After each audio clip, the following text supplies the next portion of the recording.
నమస్తే. వీటీవీ ప్రైమ్కి స్వాగతం.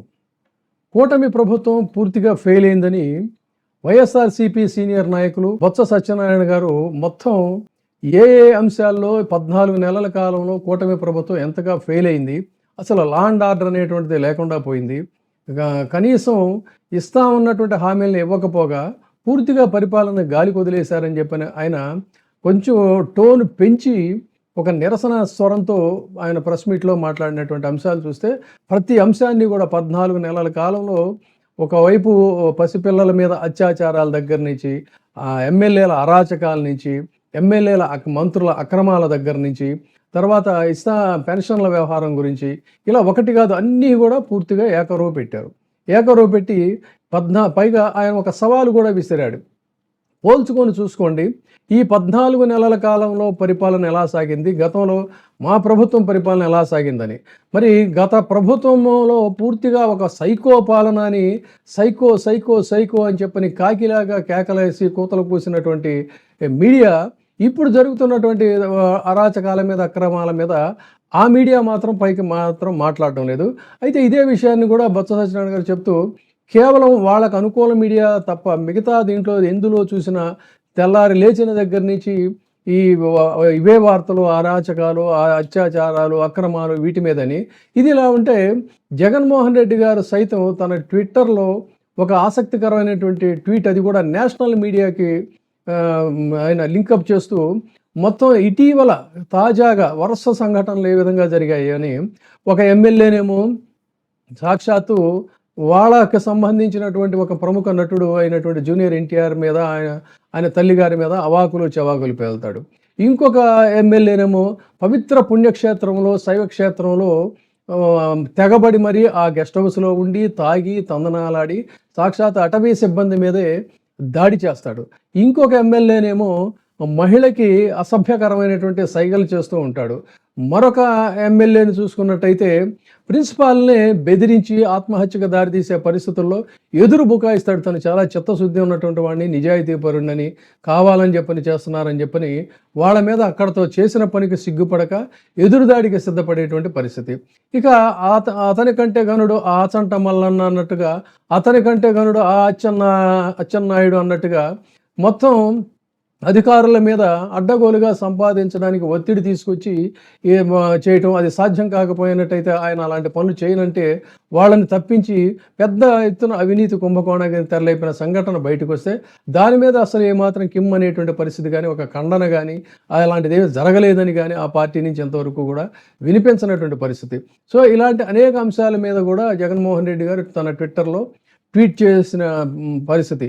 ఇన్ని వరుస అక్రమాలు జరుగుతున్నా, ఇన్ని అరాచకాలు జరుగుతున్నా, మహిళల మీద ఇంత దారుణంగా ఒక సంఘటన మరొక ముందే ఇంకొక సంఘటన గురించి చర్చించే ముందే మరొక సంఘటన, ఇలా తెగబడి ఒక అరాచకమైనటువంటి సైకో పరిపాలన చేస్తూ, గతంలో సైకో అన్నారు, సైకో అంటే ఎలా ఉంటుంది, సైకోల పాలన ఎలా ఉంటుంది అనేది ఇప్పుడు ప్రత్యక్షంగా చూపిస్తున్న నేపథ్యంలో బొత్స సత్యనారాయణ ఈ అంశాలన్నిటినీ కూడా ఏకరువు పెట్టారు. బాగానే ఉంది, ప్రజలు సైతం కూడా గమనిస్తున్నారు. కానీ మరి ఇన్ని అరాచకాలు జరుగుతున్నా, వికలాంగులకి పెన్షన్ ఎగ్గొడుతున్నా, లక్షల సంఖ్యలో వృద్ధులకి, వికలాంగులకి పెన్షన్లు ఎగ్గొడుతున్నా, మరి ఈ ప్రభుత్వం వస్తే అద్భుతంగా ఉంటుంది, జగన్మోహన్ రెడ్డి ప్రభుత్వం ఏమైనా సరే పోవాలని కంకణం కట్టుకుని మరీ పనిచేసినటువంటి ఉద్యోగులు వాళ్ళు సైతం తమకు రావాల్సినటువంటి బకాయిల గురించి వాళ్ళు డిమాండ్ చేస్తున్నటువంటి పరిస్థితి. ఇలా మరి వీళ్ళంతా కూడా ఒకళ్ళు కాదు, ఒక వర్గం కాదు. టీచర్ల పరిస్థితి చూస్తే టీచర్లకు అసంతృప్తి, విద్యార్థుల భోజనం గురించి కూడా ఆయన బొత్స ప్రస్తావించాడు. తర్వాత విద్యార్థులకి రావాల్సినటువంటి బకాయిలు, వాళ్ళకి ఫీజు రియంబర్స్మెంట్ మొత్తంగా రావాల్సినటువంటి కూడా రాని పరిస్థితి. ఇలా ఏది చూసినా కూడా అన్నీ కూడా బ్రీచ్ ఆఫ్ ట్రస్టే తప్ప ఎక్కడా కూడా ఇచ్చిన మాటని నిలబెట్టుకున్నటువంటి పాపాన పోలా బాగానే ఉంది. ఇవన్నీ కూడా బొత్స సత్యనారాయణ గారు ఏకరువు పెట్టాడు. కానీ ఏది ప్రజల్లో స్పందన, ఏది ప్రజాస్పందన, ఏది ప్రజా ఉద్యమాల కోసం బిగించినటువంటి కమ్యూనిస్టులు సైతం ఇవన్నీ కూడా తమకేదో పట్టనట్టు, తమకు సంబంధం లేదన్నట్టుగా వాళ్ళు వ్యవహరిస్తున్నటువంటి తీరు, సామాజిక సంస్థలు ఇదివరకు చాలా ఉండేవి. పాపం వయోవృద్ధుడు అయినటువంటి ఒకే ఒక వ్యక్తి మాత్రం అటు అమరావతి దీని మీద ఆయన వడ్డే శోభనేశ్వరరావు గారు అనేకమైనటువంటి వాస్తవాలు మాట్లాడుతుంటే ఆయనకు మద్దతుగా కూడా ప్రజా సంఘాలు కలిసి రానటువంటి పరిస్థితి. ఇవాళ చాలా విస్పష్టంగా విశాఖపట్నం ఏ విధంగా దగా పడుతుందో అనే దాని మీద కూడా ఆయన వయోవృద్ధుడు సీనియర్ పార్లమెంటేరియన్ వడ్డే శోభనాథేశ్వరరావు గారు అత్యద్భుతంగా మాట్లాడాడు.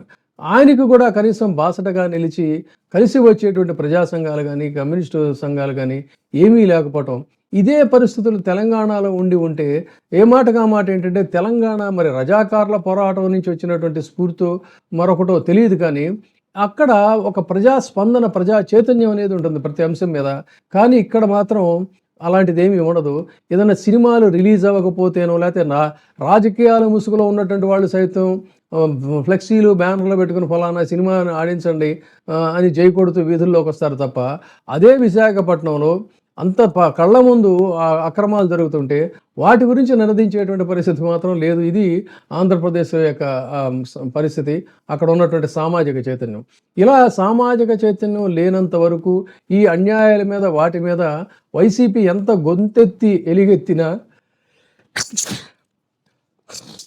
దాన్ని చెప్పుకుంటూ వచ్చా.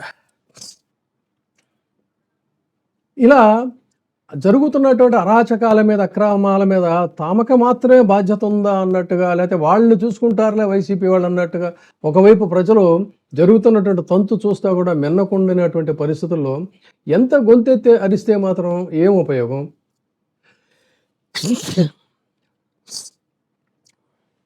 ఏసీ వేసేసరికి సడన్గా బయట తిరిగి వచ్చాయి కదా, ఉన్నాయి, ఏం ఉపయోగం? అందుకని ఏదైనా సరే ఒకవైపు అరాచక పాలన అక్రమాల పాలన పోలీసు రాజ్యం నడుస్తుంది అనేది వాస్తవమే, కానీ ప్రజా చైతన్యం లేనంత వరకు ప్రజా ఉద్యమాలకు ఒక నిర్మాణం జరగనంత వరకు బొత్స సత్యనారాయణ గారు మాట్లాడినా జగన్మోహన్ రెడ్డి గారు మాట్లాడినా లేదు సీనియర్ పార్లమెంటేరియన్ పెద్దలు అయినటువంటి వడ్డే శోభనాథేశ్వరరావు గారు మాట్లాడినా ఏం మాట్లాడినా కూడా ఇదంతా అరణ్య రోదనే తప్ప మరొకటి కాదు. ముఖ్యంగా ఏంటంటే ప్రజల్లో చైతన్యం రావాలి, ప్రజా ఉద్యమానికి జనం నడుం బిగించాలి. అలాంటి పరిస్థితులు వచ్చేంత వరకు ఈ అరాచక పాలన మీరు ఎంత గొంతెత్తి మాట్లాడినా కూడా ఇది చెవిటోడికి శంకుదేనట్టు అనే సామెత ఉంటుంది, అంతే తప్ప మరొకటి కాదు. కాకపోతే ఏంటంటే విపక్ష పార్టీగా బాధ్యత ఉన్నటువంటి పార్టీగా ప్రజల పట్ల ఒక అంకిత భావం కన్సర్న్ ఉన్నటువంటి పార్టీగా వైసీపీ ఆ పనులు అయితే చేస్తూనే ఉండాలి. దానితో పాటుగా ప్రజల్లో ఒక ఉద్యమ స్ఫూర్తిని రగిలించడానికి కూడా ఏం చేస్తే బాగుంటుందనే దిశగా కూడా వైసీపీ ఆలోచిస్తే మంచిది. కేవలం ప్రెస్ మీట్లకు మాత్రమే పరిమితం అవ్వకుండా ఇది ఈ విషయంలో ప్రధానంగా ఆలోచించాలి. Thank you. ఇప్పుడే సబ్స్క్రైబ్ చేయండి, లైక్ చేయండి, షేర్ చేయండి. వే టీవీ ప్రైమ్, నీ ఉత్తమాభిరుచుల సమ్మేళనం.